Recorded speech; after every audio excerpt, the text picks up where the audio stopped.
우리는 지난 세 주일에 걸쳐서 대홍수 이후에 시작된 새 인류를 통해서 일하시는 하나님에 대해서 묵상해 오고 있습니다. 하나님께서 새 인류에게 새 언약을 허락하셨고, 새 인류 곁에도 포도나무가 있었기 때문에 위기가 있었고, 오늘 우리는 새 인류와 바벨탑에 관해서 강해하고 묵상하게 되겠습니다. 우리가 강해하지 않는 창세기 10장에는 많은 족보들의 이름이 등장합니다. 셈, 함, 야벳을 중심으로 이루어진 10개의 중요한 종족 그룹들과 그리고 70명의 사람들의 이름이 등장을 합니다. 10장의 32절은 이 족보를 요약한 말씀인데요, 32절만 같이 읽어보겠습니다. 시작. 이들은 족보와 민족에 따른 노아 자손의 족속들입니다. 이들로부터 홍수 이후에 민족들이 땅 위에 퍼져 나갔습니다. 아멘. 새 아들로부터 비롯된 자손들은 하나님께서 주신 복을 따라 생육하고 번성하며 온 땅 가운데 충만하게 되었습니다. 그리고 각 종족들의 조상이 되었죠. 그러나 이들이 처음부터 흩어졌던 것은 아닌 것 같습니다. 홍수 후 심판의 두려움이 남아 있었던지라 가능하면 모여서 살고 가능하면 흩어짐을 면하려고 노력을 했습니다. 그때까지 모든 종족은 하나의 언어를 사용하고 있었습니다. 그 가운데 특별히 오늘 본문의 배경이 된 함의 아들 구스의 후예들이 정착했던 바벨론 땅에서 있었던 중요한 사건을 다루고 있습니다. 오늘 본문 1절 2절 말씀을 함께 읽어보겠습니다. 시작. 당시 온 세상에는 언어가 하나였으며 같은 말을 썼습니다. 사람들이 동쪽에서 와서 시날 땅에서 평원을 발견하고는 그곳에 정착했습니다. 아멘. 홍수 심판 이후 그때까지 세상은 하나의 언어로 통일된 말을 사용하고 있었다는 겁니다. 지금은 전 세계에 약 1600개 종족 그룹이 있고 그 가운데 6700개의 다른 언어들이 세상에는 존재합니다. 이전에는 하나였다라는 말은 노아를 중심으로 해서 이루어진 하나의 공동체였고 심판 이후 그리 시간이 오래되지 않았다는 뜻이고, 동시에 그들도 많이 흩어져 살지 않았기 때문에 동일한 언어 문화를 유지할 수 있었다 하는 겁니다. 여러분, 언어라는 건 언제나 문화를 배경으로 하고 있고 지리적으로 조금만 달라도 다른 형태의 언어들이 발전하게 되어 있습니다. 요즘은 우리가 같은 대한민국에 살지만 젊은 사람들 하는 언어 못 알아듣는 것 정말 많지 않습니까? 뭐 어떻게 축약인지 무슨 말인지조차도 잘 이해되지 않는 언어가 많고, 그걸 또 공공연히 방송에서도 사용하기 때문에 언어의 혼란을 우리가 겪고 있습니다. 우리는 남북으로 분단된 지 70년 조금 넘었는데 남한과 북한이 통하지 않는 언어가 많습니다. 제주 방언 오리지널로 하시는 분들 이야기 들어보면 도대체 외국어인지 구별이 되지 않을 정도이기도 합니다. 심지어는 큰 산맥만 중간에 가로막혀 있어도 다른 문화, 다른 언어들이 형성되는 것을 보게 되죠. 그들이 하나의 언어를 사용하고 있었다는 말은 아직은 심판 이후의 시간이 길지 않았다는 뜻이고, 그들은 가능하면 가까이에 모여 살았다는 것을 의미하기도 합니다. 인간이 모여 사는 것 무엇이 잘못이겠습니까? 그러나 그들이 모여서 그들이 도모하는 것이 선하지 못했다는 데 문제가 있었다는 겁니다. 2절을 다시 보면 사람들이 동쪽에서 와서 시날 땅에서 평원을 발견하고는 그곳에 정착했다라고 말씀하십니다. 사람들이 동쪽으로 이동합니다. 동쪽으로 이동하다가 시날 땅이라는 거대한 평원을 발견하고 그곳에서 도시를 건설하게 되었다는 겁니다. 시날 땅은 지금 현대 이라크의 모술 지역에 해당됩니다. 중동 전쟁 때 수많은 전쟁이 있었고, 또 ISIS라는 이 이슬람 극단주의자들이 만든 정부가 있었을 때 치열한 전쟁이 일어났던 곳이기도 합니다. 대홍수 심판 이전에 가인이 범죄한 이후에 하나님의 얼굴을 피해 방랑의 길을 떠났던 곳이 에덴의 동쪽입니다. 모세 후손들도 이 노아의 후손들도 노아의 후손들도 그들이 홍수 심판이 끝난 이후에 흩어져서 동쪽으로 이동했다. 여러분, 동쪽 방향은 뭐 흉한 것이 있습니까? 잘못된 방향입니까? 그렇지 않습니다. 동쪽으로 이동한 것이 문제가 아니라 그들이 처음 은혜의 자리로부터 멀어졌다는 겁니다. 에덴의 동쪽으로 이동하고, 노아의 후손들이 처음 심판 이후에 하나님 앞에 제단을 쌓았던 그 예배의 자리로부터 그들이 점점 멀어지기 시작했다는 겁니다. 그래서 에덴의 동쪽은 자신의 야망을 쫓아 방황하는 땅의 상징이 되었습니다.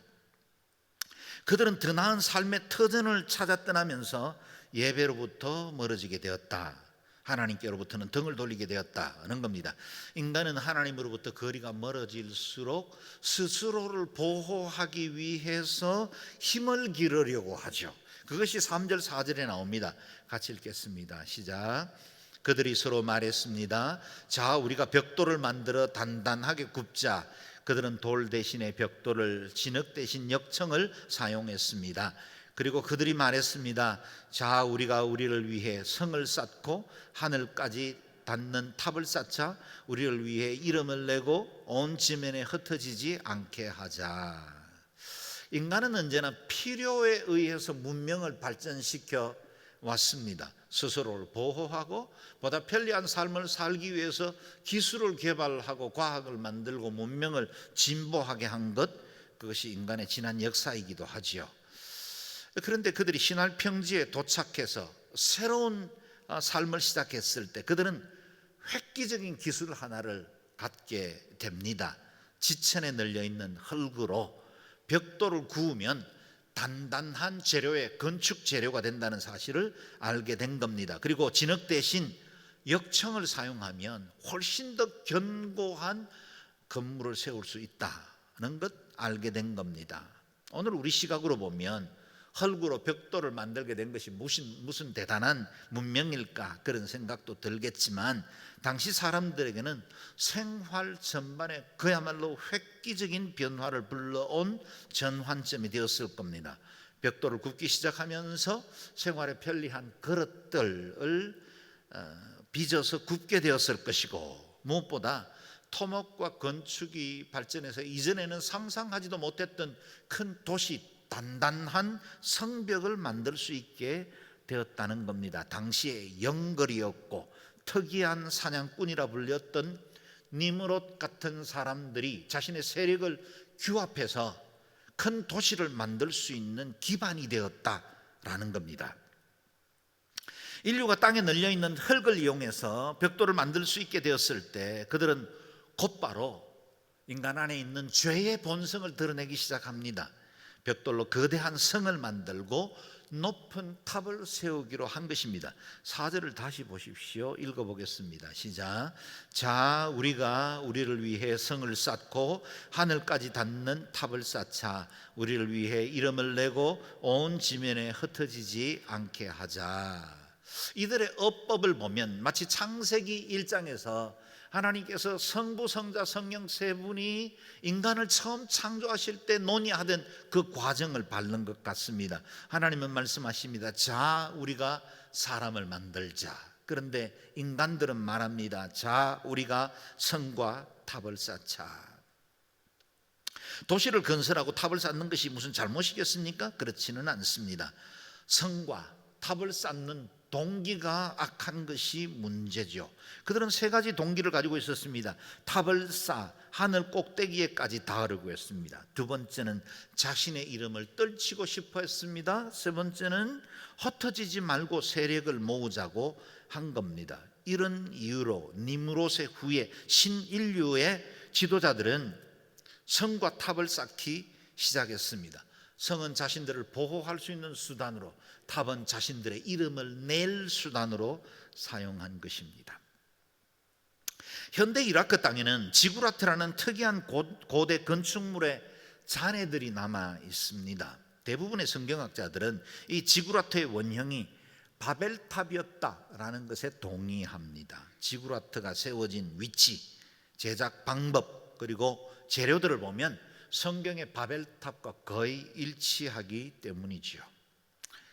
지구라트는 아브라함의 본 고향이었던 갈대아 우르 지방과 바벨론 그리고 우르크 등의 지역에 현재 확인된 것만 해도 30개가 넘을 만큼 곳곳에 이와 같은 탑들이 남아 있었습니다. 탑의 맨 꼭대기에는 사제들만 출입이 가능한 신전이 위치해 있었고, 지구라트는 보통 5단, 7단 형태로 다양한 단을 이룬 종교적 도구였다라는 겁니다. 이집트가 나일강 상류에 돌을 떠서 나일강의 물을 이용해서 돌로 만든 피라미드를 세웠다면, 바벨론 지역에 있었던 사람들은 흙을 구워서 그것으로 이와 같은 지구라트를 세웠다라는 겁니다. 일반적으로 지구라트의 높이는 20m에서 30m 정도 되지만 어떤 것들은 90m까지 잔해가 남아있기도 합니다. 어떤 기록에 의하면 210m의 높이를 가진 탑도 있었다 하니 과히 그들이 얼마나 높은 탑을 쌓으려고 애썼는지를 알 수 있습니다. 여의도 63빌딩의 높이가 250m인 것을 비교하면 당시의 기술로는 대단한 건축물임에 틀림이 없습니다. 세계 7대 불가사의한 건축물 가운데 피라미드와 지구라트가 꼽히는 이유가 우연은 아닌 것 같습니다. 바벨성과 바벨탑을 쌓으려는 인간의 세 가지 동기를 한마디로 한 단어로 요약하면 교만이라, 그렇게 말할 수 있겠습니다. 그들이 탑을 높이 쌓은 것은 하나님이 그리워서 가까이 다가간 것이 아니었습니다. 하나님처럼 높아지기 위한 것이었습니다. 인간의 파워를 보이고 싶었습니다. 그 세력을 결집해서 하나님의 간섭이 필요 없는 인간들의 유토피아를 만들려는 악한 동기가 있었다라는 겁니다. 이름을 내고 싶었던 것은 이생의 자랑이었습니다. 공명심이었습니다. 자존심이었습니다. 자기 과시였습니다. 흩어지지 않으려고 한 것은 자신들의 도성을 만들고 싶은 육체의 정욕이었습니다. 세력을 모아 힘을 기르고 싶었고 그것을 떨치고 싶었던 겁니다. 그래서 바벨탑을 세운 것의 동기를 보면 선악과를 향해서 걸음을 옮기던 아담과 하와의 태도와 일치하다는 사실을 알게 됩니다. 보암직하고 먹음직하고 지혜롭게 할 만큼 탐스러웠습니다. 육신의 정욕, 이생의 자랑, 안목의 정욕의 도구가 된 것입니다. 간교한 뱀이 유혹한 그대로죠. 너희가 그것을 먹는 날에는 너희 눈이 열려서 너희가 하나님처럼 될 것이다. 그 동기가 이 바벨탑을 쌓는 사람들의 마음에도 동일하게 작동하고 있었다라는 겁니다. 에덴의 유혹은 끝나지 않았습니다. 그 마귀의 속삭임은 바벨탑을 쌓던 신할 평지에도 있었고, 오늘 예배하는 저와 여러분, 우리가 살아가는 이 시대에도 여전히 그 동일한 목소리는 들립니다. 오늘날 우리가 이전에 상상할 수 없었던 첨단 문화, 대단한 건축물들을 남기고 있지 않습니까? 주변 경관과는 전혀 어울리지 않은 것 같은 높이 555m의 롯데타워는 왜 세웠을까요? 주변 땅값이 비싸서 세운 것만은 아닐 겁니다. 두바이를 방문하신 분은 알겠지만 아랍에미레이트에 얼마나 더 넓은 사막 땅이 많은데 왜 버즈 두바이, 부르즈 칼리파라는 829m의 빌딩을 세우고야만 했을까요? 인간은 바벨탑을 세우던 그 동기 그대로 오늘 우리 시대에도 이름을 내고 싶어 합니다. 세계 최대가 되고 싶어 하고 자신들의 명성이 사람들 앞에 높아지기를 바라고 있습니다. 그래서 세계에서 가장 긴 교량, 세계 최대 공항, 심지어는 세계 최대 불상, 얼마 전에는 브라질의 세계 최대의 예수님 동상도 만든다는 이야기를 들었습니다. 이와 같이 사람들은 저마다 자신들의 기술과 능력을 드러내고 싶어 합니다. 경쟁하고 있습니다. 더 높이 더 크게 세력을 과시하고 싶은 욕망이 계속되고 있습니다. 생명공학, 지난 수십 년 동안 발전된 것은 이루 말할 수가 없습니다. 이미 줄기세포를 이용한 개나 침팬지 복제는 상식이 되었습니다. 우리가 알고 있는 5세대 자율 자동차, 이미 현실이 되어 있습니다. 인공지능 로봇 가까이 와 있습니다. 화성에 탐사선을 착륙시키고 또 그곳에 시출을 시작한 이 인류의 우주항공산업, 얼마나 인간의 능력이 대단한지를 잘 보여주고 있습니다. 그것을 통해서 무엇을 얻고자 하는 것만은 아닌 것 같습니다. 실용적으로 보이지 않는 것인데도 불구하고 그들은 계속해서 더 크게, 더 높이, 더 장대하게 만들므로 이름을 내고 싶어하는 시도들이 계속되고 있다는 겁니다. 과학기술이 발전하고 문명이 발달하는 것이 잘못이 아닙니다. 문명의 발전이 잘못이 아니라 그것을 운영하는 사람들이 악하다는 것이 문제입니다. 우리는 이 같은 생명공학이 발전해서 불치병이 사라지기를 기대합니다. 우리 몸에 상해버린 또는 암이 있는 장기나 골수들, 혈액을 기증받지도 않고 동물 복제로 만들어낼 수 있다면 이런 연구에 반대할 이유가 없지요. 그러나 인간이 이런 생명공학을 발전시켜 좋은 일에만 쓸 것 같지 않은 것이 우리의 염려입니다. 만일 차를 운전하는 사람이 무면허에 더구나 미치광이라면 튼튼하고 빨리 달리는 자동차일수록 더 큰 재앙을 불러일으킬 것입니다. 위험한지 모르는 어린아이에게 들린 칼날이 예리하면 예리할수록 더 큰 위협이 되고야 말 것입니다. 다수의 선한 소시민들이 기대하는 순수한 바람과는 달리 우리가 만들어낸 문명과 그 기술은 언제나 악한 일에 더 쉽게 사용되어 왔다는 겁니다. 특히 권력을 가진 자가 기술과 문명의 힘을 악용하려 들면 하나님의 창조 질서를 대적하는 도구가 됩니다. 인간의 문명을 스스로 파괴하는 도구가 되기도 합니다. 양차 세계대전뿐만 아니라 지구상에 일어난 수많은 전쟁들을 보십시오. 그 전쟁과 함께 발달된 과학기술과 문명들이 인류에게 끼친 해악들을 생생하게 우리는 기억하고 있지요. 이 땅에 기억하고 싶지 않는 독재자들, 이 시대의 니므롯들이 이 같은 문명을 통해서 하나님을 대적하는 일을 계속해 왔다는 겁니다. 과학자 노벨은 수많은 실패를 거듭하며 다이너마이트를 개발했을 때 선한 일에 사용해 주기를 바랬습니다. 과연 지하자원을 개발하는 데 도움받았습니다. 엄청난 바위산을 깨뜨려 우리가 터널을 뚫는 것에 도움을 받은 것도 사실이죠. 그러나 알지 않습니까? 인류의 존재 자체를 위협하는 모든 폭발물이 여기로부터 비롯되었습니다. 공산주의가 처음부터 나빴겠습니까? 그랬다면 세계 절반에 해당되는 나라들이 공산주의 이념을 채택하지 않았을 겁니다.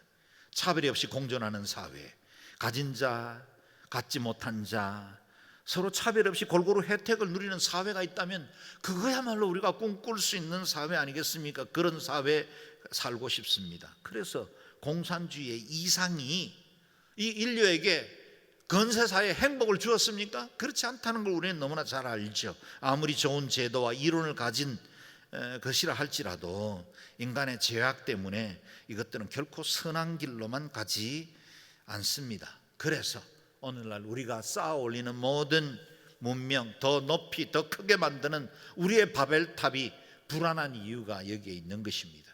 인간의 알량한 지식과 문명을 자랑하며 창조주 하나님을 대항하여 서고 그 알량한 지식 때문에 하나님에 대해서 도전장을 내밀고 믿음을 잃어버리는 일들이 많이 생기는 건 우리의 슬픔 중에 하나입니다. 오늘 하나님께서 바벨탑을 어떻게 대하시는지 오늘 본문을 통해서 좀 더 주목해 볼 필요가 있습니다. 5절 6절을 같이 읽어보겠습니다. 시작. 하나님께서 사람들이 쌓는 성과 탑을 보시기 위해 내려오셨습니다. 그리고 여호와께서 말씀하셨습니다. 저들이 한 민족으로서 모두 한 언어로 말하고 있어 이런 짓을 벌이기 시작했다. 그러니 이제 그들이 하고자 꾸미는 일이라면 못할 게 없을 것이다. 인간이 쌓아 올리던 그 바벨탑, 우리의 지금 관점에서 보면 바벨탑은 정말 너무나 작은 건물에 불과했습니다. 그런데 하나님이 그 건축물을 결코 작은 것으로 여기지 않으셨다는 것에 우리가 주목해 볼 필요가 있습니다. 생각해 보십시오. 아무리 바벨탑이라 해도 기껏해야 수십 미터 높이에 불과했을 겁니다. 당시 기술로 세우는 건축물이 높아야 얼마나 높겠습니까? 진흙을 구워서 만드는 일인데 얼마나 더 높이 하늘에 닿을 수 있겠습니까? 아마 우리 중에는 당시 사람들은 우주에 대한 이해가 부족했기 때문에 탑을 높이 쌓아 올리면 하늘에 닿을 수 있을 것이라고 오해했을 수도 있을 것이다 라고 생각할지 모르겠지만, 사랑하는 여러분, 그때나 지금이나 사람들이 하늘에 대해서 육안으로 보이는 것이 뻔한데 탑을 아무리 높이 쌓은들 그 대가 하늘 꼭대기에 닿을 수 있을 것이라고 믿을 수는 없었을 겁니다. 흑벽돌로 탑을 쌓던 그때나 화성에 우주선을 안착시킨 지금이나 우주가 얼마나 광대한지를 아는 것은 똑같습니다. 더구나 온 우주를 지으신 하나님 아니십니까? 인간의 그 한계를 너무나 잘 알고 계신 그분이 아니십니까? 그 전능하신 하나님께서 이 사실을 모를 리가 없는데 인간들이 바벨탑을 쌓아 올리고 있는 것을 확인하시기 위해서 땅에 내려오셨다는 겁니다. 의아하지 않습니까? 전지전능하신 하나님께서, 이 모든 것을 아시는 하나님께서 이 일을 보시기 위해서 친히 땅으로 내려오셔야 할 만한 이유는 아니었을 겁니다. 그리고 그 탑 때문에 주님이 천상에 긴급 대책회의를 여십니다.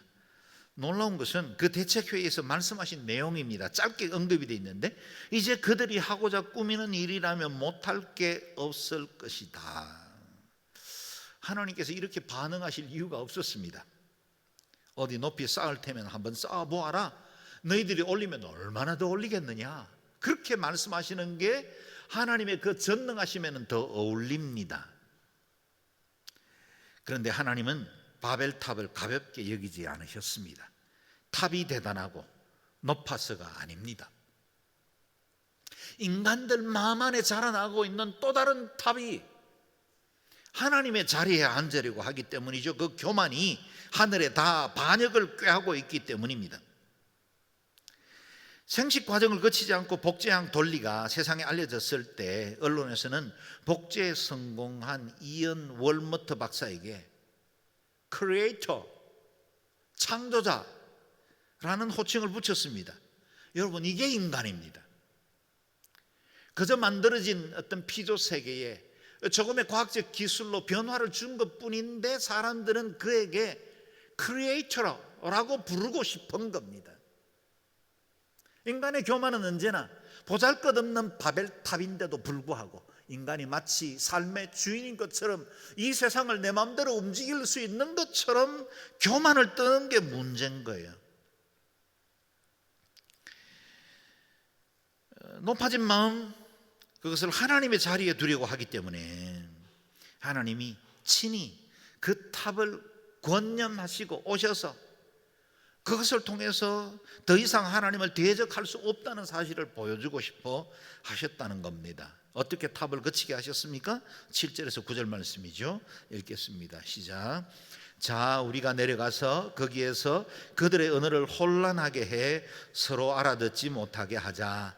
그리하여 여호와께서는 그들을 그곳에서부터 온 땅에 흩어버리셨습니다. 그들은 성 쌓는 것을 거쳤습니다. 그래서 그곳 이름이 바벨이라 불리는 것입니다. 그곳에서 여호와께서 온 세상의 언어를 혼란하게 하셨기 때문입니다. 그곳에서 여호와께서 그들을 온 땅에 흩으셨습니다. 아멘. 사람들의 언어를 흩으셨다 합니다. 말이 통하지 않습니다. 소통이 되지 않으니 이전에 함께 힘을 합해서 쌓던 그 탑 계속해 나갈 수가 없어서 탑 쌓기를 중지했다라는 겁니다. 그 혼란, 그 단어에서 바벨이라 그 지역이 불리게 되었다라는 겁니다. 이 사건 이후에 종족에 따라 다른 언어를 갖게 되었고, 그리고 지금 우리가 알고 있는 6,700개의 다양한 언어로 분화하게 되었다. 그리고 사람들은 각지로 흩어지게 되어 다른 종족 그룹을 이루게 되었습니다. 하나님께서 이 바벨탑에 대해서 보여주신 긍휼과 자비가 여러분 느껴집니까? 사람의 도모를 거치기는 하셨지만 이 일로 사람을 징계하지 않으셨다는 게 얼마나 큰 은혜일까요? 여러분, 바벨탑이 쌓아지던 그 시기가 당시 사람들의 나이, 연령들을 역추산해서 계산을 해보면 약 노아 심판 이후에 100년 정도가 지난 때였습니다. 불과 100년입니다. 또 다른 반역이 인류 사회에 시작되었지만 하나님은 이 일을 보시고 또 다른 심판을 준비하신 게 아니라 구원의 길을 준비하고 계셨습니다. 그래서 11장 이후에 바로 이어지는 사건이 여호와께서 아브라함을 본토 친척 아버지 집에서 불러 온 인류를 향하신 구원의 계획 메시아의 조상으로 삼는 하나님의 새로운 드라마가 펼쳐지기 시작하는 것입니다. 하나님은 노아 홍수 심판 이후에 다시는 물로 세상을 심판하지 않겠다고 약속하셨고, 심판이 아니라 온 인류를 구원하실 새로운 계획을 시작하시게 되었다라는 겁니다. 말씀을 마무리하기 전에 오늘 우리는 새 인류가 세운 바벨탑을 통해서 주시는 교훈을 기억해야 합니다. 바벨탑과 바벨성의 교훈입니다. 오늘 우리의 바벨탑은 인본주의라는 우상을 상징합니다. 유대 역사학자 유세비우스는 바벨탑 쌓기를 주도한 지도자가 땅의 첫 용사요 강한 사냥꾼이라 불리던 니므롯이라 그렇게 해석했습니다. 니므롯은 새 인류의 첫 번째 영웅이면서 뛰어난 사냥꾼이었습니다. 전쟁에 능했다, 그런 뜻입니다. 그는 추종자들과 함께 큰 도시를 건설하고 높은 탑을 세워 자신이 우상의 자리에 올랐습니다. 니므롯이 세운 바벨성은 하나님의 간섭 없이 인간의 야망과 쾌락을 추구하는 오늘날의 현대 도시, 저 큰 음녀를 상징하는 오늘의 세속주의를 대표합니다. 사람이 주인된 땅의 도성, 인간들이 주인된 나라, 그 성에 탑을 높이 세워 더 이상 흩어지지 않고 세력을 모아 자신들의 이름을 높이기를 원했다는 겁니다. 그런데 여러분, 아이러니하게도 이 세상에 처음으로 도시를 건설한 사람은 동생 아벨을 죽이고 도피하던 사람 가인입니다. 가인은 자신들에게 미칠 그 재앙이 두려워서 도피하다가 스스로 보호할 성을 쌓게 되었는데, 그 성이 바로 노시입니다. 인본주의를 상징하는, 스스로 자기 인생을 개척하고 스스로를 보호해 나가려고 하는 자기중심주의를 상징하는 성읍이 되었습니다. 이제는 정착했으니 안전할 줄 알았습니다. 성벽도 쌓았으니 그의 인생은 보정될 줄 알았습니다. 그런데도 아이러니하게 이 성의 이름 놋은 방황이라는 뜻을 가지고 있습니다. 사람이 추구하는 그 모든 안정은 여전히 우리의 방황의 일부분일 뿐이다 라는 겁니다. 사람들이 아무리 높은 성을 쌓고 필요를 쌓아둔다 할지라도 인간의 방황은 끝나지 않습니다. 우리가 쌓아놓은 바벨탑도, 우리가 높이 둔 바벨성도 결코 우리의 인생에 진정한 행복을 줄 수 없습니다. 어거스틴이 고백한 대로 우리가 하나님께로 돌아가기 전까지는 결코 내 마음속에는 평화가 없었습니다. 그게 우리의 실존입니다. 높이 쌓아봐야 바벨입니다. 혼란일 뿐입니다. 그 바벨이 저기 신할평원 니므롯의 땅에만 있습니까? 오늘 우리의 마음속에 쌓아오는 이런 바벨탑과 바벨성도 있지 않습니까? 교만이라는 벽돌과 욕망이라는 역청을 가지고 지속적으로 높이 쌓아 올려가고 싶어하는 우리 안에 있는 또 다른 바벨이 여전히 예배로 드리고 있는 우리 마음속에도 있다는 것을 부인하기가 힘듭니다. 오늘의 바벨은 인본주의입니다. 자기중심주의입니다. 옛 신할평원의 탑처럼 형태를 띠고 눈에 보이기만 하면 쉽게 분별할 수는 있지만 우리의 바벨탑은 교묘하게도 숨겨져 있습니다. 다른 것들로 치장되어 있기도 하고 다른 사람들에게 설득할 만한 좋은 대의 명분을 가진 탑이기 때문에 때로는 그 탑의 존재조차를 다른 사람들도 모르고 나도 착각할 때가 많은 교묘한 탑들이 세워지고 있다는 겁니다. 하나님의 간섭과 통제가 없는 이 편한 세상을 추구하는 우리, 그러다 보니 하늘의 법은 언제나 기준이 높게 여겨지고 주님의 따르라고 말씀하시는 그 길은 언제나 버겁게 느낍니다. 좁은 길보다 쉽고 편안한 길 가고 싶습니다. 예수님을 섬기는 일들도 좀 더 쉬운 방법, 좀 더 쉬운 길이 있다면 그 길 찾아가려고 하는 게 우리 안에 있는 또 다른 바벨탑입니다. 내가 스스로 만들어가는 내 인생의 행복, 내가 추구하고 붙들고 싶어하는 욕망이 또 다른 바벨성으로 우리 속에 자리하고 있는 것입니다. 하나님을 예배하고 있지만 내 마음의 욕망이 더 커서 신앙조차도 하나님의 말씀도 내 필요에 따라 임의로 조정하고 해석하고 적용하려고 하는 우리의 못된 마음이죠. 마음껏 속도를 내어 주행하고 싶은데 말씀의 규제와 제한 표지판이 너무 많아서 불편해하기도 하고 그것 외면하며 살고 싶어하는 우리의 바벨이 존재합니다. 내 안에 니므롯이 우리의 삶의 주인처럼 행세하려고 합니다. 에덴 동산에서 실 나고 난 이후부터 인간은 바벨탑 쌓기를 멈춘 적이 없습니다. 그러므로 우리 안에 쌓아 올리고 있는 바벨을 늘 경계해야 합니다. 조금의 긴장만 늦추면 어느새 내 안에 교만과 안일, 욕심의 벽돌이 점점 그 높이를 더해가고 있는 것을 깨닫게 됩니다. 사랑하는 여러분, 바벨은 오로지 무릎으로만 무너뜨릴 수 있습니다. 말씀 앞에 조아리고 예배 자리에 돌아와야만 그 바벨이 눈에 띕니다. 의로우신 하나님의 그 불꽃 같은 눈동자 앞에 우리 내면이 낱낱이 직고되고 드러날 때만 온전히 우리의 바벨의 실존을 깨달아 알게 됩니다. 지극히 작은 바벨이라도 용납하지 않아야 합니다. 하나님보다 더 크게 느껴지는 모든 것을 우상으로 알고 더 경성해야 합니다.